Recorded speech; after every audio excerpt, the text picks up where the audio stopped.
For the front of the temple he made 2 pillars, which together were 35 cubits long, each with a capital 5 cubits high. He made interwoven chains and put them on top of the pillars. He also made 100 pomegranates and attached them to the chains. He erected the pillars in the front of the temple, one to the south and one to the north. The one to the south he named Yakin, and the one to the north, Boaz.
As with most occult symbols, the Masonic twin pillars conceal multiple layers of meaning, some intended for the profane and others divulged in higher degrees of Freemasonry. However, it is generally accepted that the Yakin and Boaz represent the equilibrium between 2 opposite forces. Yakin, represented by the Hebrew letter YOD, and Boaz, represented by the Hebrew letter BETH, are the names of the 2 symbolical pillars before the principal entrance of Solomon's Kabbalistic temple. In the Kabbalah, these pillars explain all mysteries of antagonism, whether natural, political, or religious. They elucidate also the procreative struggle between man and woman, for, according to the law of nature, the woman must resist the man, and he must overcome her. The active principle seeks the passive principle, the plenum desires the void, the serpent's jaw attracts the serpent's tail, and in turning about upon himself, he at the same time flies and pursues himself. Woman is the creation of man, and universal creation is the bride of the first principle.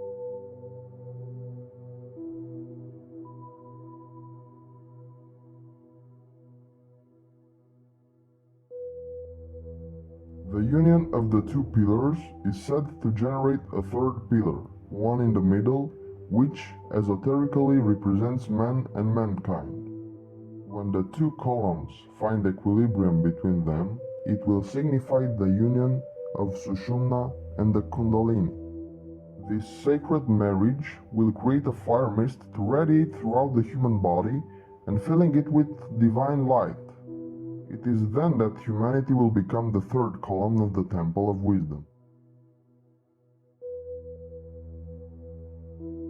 He will be a column formed by the combined forces of strength, YOD, and beauty, BETH. This act forms the last word in the vibratory system of the soul's physical embodiment. From an architectural point of view, the 2 pillars are placed as follows. Looking from the Solomon's throne, Yod will be seated to the right, while Beth will be seated to the left, according to the biblical writings.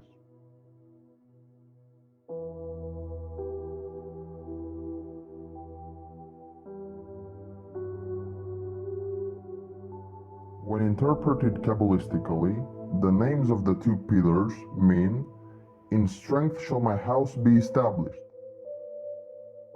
In the splendor of mental and spiritual illumination, the high priest stood between the pillars as a mute witness to the perfect virtue of equilibrium, that hypothetical point equidistant from all extremes. He thus personified the divine nature of man in the midst of his compound constitution, the mysterious Pythagorean monad in the presence of the duad. On one side towered the stupendous column of the intellect, on the other the brazen pillar of the flesh. Midway between these two stands the glorified wise man, but he cannot reach his high estate without first suffering upon the cross made by joining these pillars together.